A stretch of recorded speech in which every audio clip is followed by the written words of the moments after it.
Il criterio metodologico di questo nuovo LP di Federico Salvatore presuppone il ribaltamento della logica assistenziale preesistente attraverso i meccanismi della partecipazione e non assumendo mai come implicito l'adozione di una metodologia differenziata.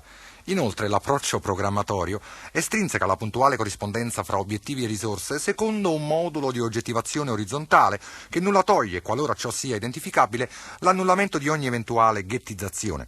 Pertanto, il bisogno emergente di una simbiosi mutualistica riconduce a sintesi l'accorpamento delle suddette funzioni, recuperando in un'ottica preventiva e non più curativa una congrua flessibilità della struttura discografica.